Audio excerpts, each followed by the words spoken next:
La confession. Dmitri Mamin-Sibiriak. 1. Le temps était beau. Il n'y avait que 10 degrés de froid et il tombait seulement quelques fins flocons. C'est le temps qu'il fait durant presque tout le mois de décembre. Devant le magasin stationnait une voiture de voyage attelée de 2 chevaux. « Eh bien, Ivan Dourak !» fit Golovvatov, le marchand d'or, en sortant sur le perron dans une grande pelisse. Ivan Dourak, un vieux tout maigriot, couvert d'un bien maigre manteau, s'approcha en se redressant de toute sa taille et clignotant falottement des paupières. « Semen Andreitch, me voici, marmotta-t-il. Je n'ai plus qu'à partir de ce côté, juste à l'opposé de vous. C'est absurde. À ton aise d'ailleurs. Nous aurions été de retour vers minuit, et alors je t'aurais renvoyé chez toi avec mes chevaux. Comprends-tu? Et puis, Marfa Andreevna nous fera des pèlemènes, à s'en lécher les doigts. Enfin, songe comme je m'ennuierais à faire cette route tout seul. C'est que ma pelisse, Semen Andreitch. Qu'importe. Regarde donc la voiture. L'archiprêtre n'en a pas une pareille. Ivan Dourak se consulta. D'un côté, il avait envie de rentrer chez lui. Rien que 5 verstes à parcourir. Et de l'autre, comment offenser Semen Andreitch dont tout dépendait. Car bien sûr, Semen Andreitch serait très offensé d'un refus.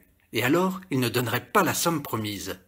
Le vieux pensa avec un serrement de cœur à sa petite maison, dans le village de Rastana, à son monde qui l'attendait avec impatience. Non, décidément, il n'y avait rien à y faire. Il fallait céder. « Je vais avec vous, Semen Andreitch, dit-il. Ce n'est pas mon chemin, mais tant pis. Je veux vous être agréable. »« Enfin !» grommela l'autre. « Quant à avoir chaud, sois tranquille. » Et il jetait sur son équipage le coup d'œil du maître. Lorsqu'ils furent installés dans la voiture, Ivan Dourak était tout collé dans un coin. Il était gros, Semen Andreitch, et à lui seul, il occupait plus de la moitié de la banquette. « C'est étroit !» soupira le bonhomme. « Nigaud, il n'en fera que plus chaud !» Sur le perron, la femme de Golovvatov, une dame jeune encore, et un vieillard, le principal commis de la maison, assistaient au départ, et il y avait des visages d'enfants collés aux vitres d'une fenêtre voisine. « Allons, Abdoulka !» fit le marchand. Le cocher kirghize battit des mains, rassembla les rênes, et la voiture s'ébranla. Les vastes steppes où sont disséminées, dans le gouvernement d'Orenbourg, les usines de l'or, présentent en hiver un tableau fort triste.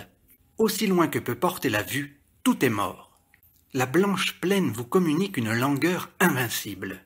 Les rares hameaux que l'on rencontre sont ensevelis sous la neige, et les routes toutes bouleversées par les tourmentes. Les gens du pays, et les touristes avec eux, trouvent pourtant de la beauté à cette immensité déserte et immobile.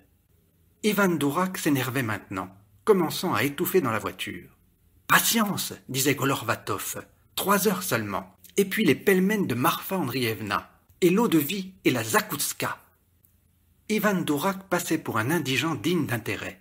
15 ans auparavant, il avait été riche et entouré de la considération générale. Mais le sort est inconstant. Dans l'industrie de l'or en particulier, on devient riche en très peu de temps, et en très peu de temps aussi, on tombe à la ruine. Il en était arrivé de la sorte pour Ivan Dourak. La gêne l'avait pris, et bientôt après, la misère. Et celui qui avait été l'opulent Ivan Nikititch Legakov n'était plus à présent qu'un parasite, redevable de sa subsistance seulement aux aumônes des marchands d'or, aumônes chèrement payées. Car Ivan Dourak, c'est-à-dire Ivan l'imbécile, servait de bouffon et de souffre-douleur à ses protecteurs. Il avait fini par s'habituer à la moquerie d'autrui et au rôle qu'on lui faisait jouer. Il s'était réconcilié avec son sort comme tous les êtres dégradés. En ce moment, il pensait quel coquin était, par exemple, ce Golovvatov, qui ne perdait jamais une occasion de l'humilier devant sa valetaille. La voiture glisse comme sur du beurre. De temps en temps, Abdoulka jette un cri à l'attelage. Ivan Dourak se cale dans son coin, clôt les yeux et songe à son passé. Comme cette existence était heureuse. Aurait-il jamais pu imaginer qu'elle dut être suivie d'années si pitoyables? Enfin, Dieu l'a voulu. C'est égal, s'il fut lui-même l'artisan de son désastre. Son prochain y est bien aussi pour quelque chose. Il s'endormit. Combien de temps il sommeilla, il n'aurait su le dire. Ce fut une halte qui l'éveilla. « Qu'y a-t-il, Abdoulka ?»« Hé, c'est le diable qui s'amuse !»« Hein? Un chasse-neige ?» Les 2 voyageurs furent désengourdis du coup. La steppe avait complètement changé d'aspect. Le froid était devenu pénétrant, et la neige ne tombait plus. La plaine entière frissonnait sous des souffles rapides autant que la foudre, et qui rasaient le sol en soulevant devant eux des lames de fine poussière blanche. « Tu dois te tromper !» s'écria Golorvatov en examinant le ciel trouble. « C'est le diable !» répéta avec conviction le Kirghiz. « Le grand diable !» Comme pour confirmer ses paroles, un violent coup de vent passa, dont gémit toute l'étendue de la steppe. Les ténèbres allaient s'épaississant, et il semblait que quelque chose d'indicible fût suspendu dans l'atmosphère, tout prêt à s'abattre. Terrible! Une neige menue et sèche vous assaillait de toutes parts, cinglant la peau du visage ainsi qu'une pluie de verre pilé. Ivan Dourak se pelotonnait dans sa pauvre pelisse.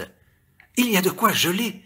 murmurait-il. « Abdulka, espèce de brigand !» vociférait Golorvatov. « Tu as perdu ta route !»« Quelle route ? Il y a longtemps qu'elle est perdue, la route !» Les voyageurs tressaillirent d'épouvante. Plus de chemin, et la tourmente, c'était la mort. Le marchand descendit, tourna autour de la voiture enfoncée dans la neige, examina les chevaux épuisés, et la colère tomba. « Que faire ?» se demanda-t-il découragé. De quel côté chercher à retrouver la route? La nuit était dense, et pas une étoile ne se montrait au ciel sombre. « Que faire ?» reprit-il à haute voix. « Allez de l'avant !» hasarde timidement Ivan Dourak. « Idiot !» hurla le marchand. « Allez, comment? Et de l'avant vers où? Vers le diable? Tiens, vois-tu, Abdulka, je te tuerai, et on m'acquittera. » Les éclats de cette nouvelle rage furent interrompus par le hurlement d'un chien égaré qui avait jusque-là suivi la voiture, et qui maintenant s'était assis, piteux et geignant, grelottant de toute sa peau, une patte de devant levée. « Ah, toi, attends !» Et Golorvatov bondit. « Laissez cette bête, dit Ivan Dourak. Peut-être allons-nous geler avec elle. » Le marchand, dans la neige jusqu'aux genoux, s'approcha des chevaux et les tapota sur l'encolure. Décidément, il n'en pouvait plus, et d'eux seuls dépendait le salut commun. Pourtant, il fallait faire quelque chose, une tentative désespérée, et les trois hommes se mirent à l'œuvre. La neige fut refoulée en monceaux de part et d'autre, afin que l'équipage pût démarrer. Puis, comme il n'était plus possible d'aller en voiture, le Kirghiz passa devant, suivi de Golorvatov qui tirait l'attelage par la bride. Le triste cortège était fermé par Ivan Dourak, qui marchait avec peine, s'enlisant à chaque pas jusqu'à mi-jambe. Le vent faisait rage, au point que l'on ne savait plus au juste si l'on respirait. Les yeux vous cuisaient, quasi aveuglés. Un froid terrible paralysait les mouvements. Ivan Dourak se laissa tomber bientôt sur la neige. « Semenadveitch, murmura-t-il, me voici à bout de force. » Le chien s'assit auprès de lui. 2. Le vent emporta les paroles du malheureux. Déjà la voiture disparaissait dans la tourmente. Le vieillard accroupi dans la glaciale poussière se sentait faiblir d'instant en instant. « Seigneur, aie pitié de moi !» commença-t-il à prier tout haut. Golorvatov se souvint de lui à temps, et, retournant sur ses pas, l'eut vite retrouvé. « Ivan Nikititch, que fais-tu donc là ?»« Je me meurs, » répondit humblement le bonhomme. « Toi, tu es jeune, il faut que tu vives. Laisse-moi ici, je ne veux pas vous encombrer davantage. » Le marchand le souleva vigoureusement et le traîna jusqu'à la voiture. « S'il y a à mourir, nous mourrons ensemble, » murmura-t-il, suffoqué par l'émotion. L'équipage ne bougeait plus. Abdulka s'était assis par terre. Une fois le vieux poussé sous la capote, Golorvatov allongea une taloche au Kirghiz pour le faire relever et rejoignit l'attelage. Un des chevaux avait perdu pied, et la neige était devenue si profonde qu'il s'y enfouissait comme on se noie. Le maître frotta une allumette, et la petite lueur tremblotante lui montra que l'œil de la bête était trouble et immobile. Tout était fini. La neige allait les engloutir. « Abdulka, vite, dételle !» Le Kirghiz, de ses doigts engourdis, obéit péniblement. « Le cheval est perdu, fit-il apathique. Une fois dételés, peut-être pourront-ils tous deux arriver jusqu'à la maison. »« Perdu, répéta le cocher sur le même ton. Les deux bêtes se soulevèrent, et Golorvatov les chassa d'auprès de la voiture, espérant que leur instinct les pousserait à rentrer d'eux-mêmes et porter ainsi la triste nouvelle. Mais elles revinrent s'abriter du vent derrière la capote. Une grande pitié étreignit au cœur le marchand. Les chevaux aussi voulaient geler avec eux. Le Kirghiz s'était de nouveau accroupi, et à tout moment il disparaissait dans les tourbillons du chasse-neige. À 2 pas, on ne distinguait plus rien. Golorvatov sentait une somnolence irrésistible l'envahir. Le moindre mouvement était douloureux à crier. Les jambes se dérobaient. Il gagna la voiture qui, en un quart d'heure, s'était enfoncée de moitié. « Ivan !»« Me voici !» répondit le vieux qui priait. « Que ferons-nous d'Abdulka? Il va geler là où il est, et sa pelisse est si légère, et le vent mord si dur. Abdulka, viens, à trois nous aurons plus chaud. » Ivan Dourak se taisait. La voiture était trop exiguë pour les contenir tous les trois. Le Kirghiz du reste refusait d'y pénétrer. Mais le maître l'alla chercher de force. « Canaille, tu gèlerais là, en pleine neige !»« Le grand diable s'amuse !» murmura l'autre de son ton tranquille. Et déjà, sous l'action du froid, sa langue devenait pâteuse. Ce déplacement suscita une protestation de la part du chien, qui demeurait de la sorte tout seul sur le chemin. Il hurla contre l'injustice humaine. Il faisait noir dans la voiture. Entre deux rafales, on entendait les chevaux piaffer et s'ébrouer, en frottant leur tête contre la capote par laquelle ils avaient en vain espéré être protégés. Golorvatov eut pitié du chien. Si on le faisait entrer, on aurait un peu plus chaud. « C'est impossible !» s'écria Ivan Dourak. « Déjà ce maudit Kirghiz m'écrase les pieds. » Longtemps, ils furent sans mot dire. De temps en temps, le marchand frottait une allumette et jetait un coup d'œil par la lucarne ménagée dans la portière. La neige atteignait maintenant cette petite fenêtre. Le chien accourait à la lueur clignotante et geignait à fendre l'âme. « J'étouffe !» fit enfin Ivan Dourak. « Ma tête s'égare !»« Pourtant, Ivan, observa Golorvatov, nous ne pouvons envoyer Abdulka à une mort certaine. Lui aussi a une âme. Eh bien, c'est moi qui sortirai. J'aime mieux geler qu'étouffer. » C'est qu'en effet, il n'y avait plus moyen de respirer dans la voiture, dont la neige avait bouché les moindres ouvertures. Au moment où Ivan Dourak s'apprêtait à passer au dehors, le Kirghiz déclara que c'était lui qui sortirait. « Mon père a fini comme ça, dans la neige. Reste-toi. Abdulka sait ce qu'il a à faire. » Il n'y avait plus à reculer. Un des trois devait se dévouer à geler le premier. La portière fut entr'ouverte. Il fallut au Kirghiz se glisser ainsi qu'en une cheminée. Le chien vint à lui avec un jappement de joie, sûr à présent de ne pas périr solitaire. Dans la voiture, l'ombre est sépulcrale. Tout autour la tourmente mugit, tel un passage immense d'oiseaux. Ce qu'on distingue du ciel et de la terre est confondu comme dans de fabuleux tourbillons d'ailes. Golorvatov pense à son cocher, qui agonise là tout près. Ivan Dourak attend la mort en priant. À un certain moment, il tressaille, ayant entendu à son côté des sanglots pareils à ceux d'un enfant.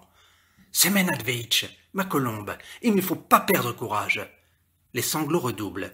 « Semenadveitch, le désespoir est un péché. Je ne crains pas ma faim, mais qu'il est affreux de trépasser chargé du poids de ses péchés. Ivan, je t'ai souvent offensé, bien souvent. Pardonne-moi. » « Dieu te pardonnera, mais toi aussi, pardonne-moi. » Le silence retomba entre eux. Au-dessus de la capote à présent, et non plus autour, l'ouragan grondait et piaulait. Parfois, on eût cru que luttaient dans l'espace des nuées de monstres affamés. Les sanglots avaient cessé. Golorvatov, calmé, dit « Ivan Nikititch, tu es un vieillard, reçois ma confession. »« Comment le pourrais-je? Je ne suis pas pope. » »« On peut tout dans les cas extrêmes. Tu connais les rites de l'Église. Je ne veux pas mourir en état de péché. Oui, tout jeune que je sois encore, j'ai tant de péchés. » Ivan Dourak toussa pour raffermir sa voix et solennellement prononça « Seigneur, purifie-moi, sois clément au pécheur que je suis. » Puis il ajouta « Découvre-toi, serf du Seigneur, Semenadveitch. » L'autre obéit. La main déjà glaciale du vieux se posa sur sa jeune tête, et une voix chevrotante récita la première prière. Golorvatov pleurait. À son tour, sur l'ordre d'Ivan, il dit le credo, et ensuite commença une véritable confession. « Serf du Seigneur, Semenadveitch, souviens-toi que tu parles à Dieu, et non à moi. » Presque à chaque question, le repentir répondait. « Oui, j'ai péché par là. » « Ne te rappelles-tu pas maintenant, demanda enfin le vieux, quelque péché particulier ? J'ai péché en tout. J'ai jalousé plus puissant que moi, j'ai offensé les faibles, et mon sort ne me semblait jamais assez favorisé. Il me fallait toujours davantage que je n'avais, et encore davantage. Pour m'assouvir, je ne pensais qu'au moyen de m'emparer de tout le bien d'autrui. Je ferais pénitence sur mes vieux ans, me disais-je. Dieu n'a pas voulu que j'atteignisse cet âge. Mais maintenant, ma pauvre tante Katrina Stepanovna va rester avec ses enfants sur les bras, car je l'ai trompée. Je n'ai pris nul soin d'assurer l'existence des petits, pas plus que je ne me souciais du salut de mon âme à moi. Je te répète que j'ai été avide de toutes les formes du péché. Dieu te pardonnera. Je n'ai pas eu pitié des orphelins. J'ai pris l'héritage des 2 nièces confiées à ma tutelle. J'ai séduit dans la steppe maintes jeunes Kirghizes. Et ensuite, je les ai laissés périr de faim et de froid. Dieu te pardonnera. Golorfatov sentit que le dernier sommeil s'abattait sur lui. Il lui semblait maintenant que ce n'était plus le chasse-neige qui hurlait là-haut, mais bien des cris de femmes, d'hommes, d'enfants, la plainte de tous les êtres qu'il avait ruinés, déshonorés, martyrisés. Dieu t'absoudra de tout péché, Semenadveitch, serf du Seigneur, prononça une fois encore la voix grave d'Ivan Dourak. 3 jours après, quand tu cessais enfin la tourmente, on retrouva l'équipage en son caveau de neige. Hommes et bêtes avaient gelé. Ils étaient morts, comme ils avaient vécu, côte à côte.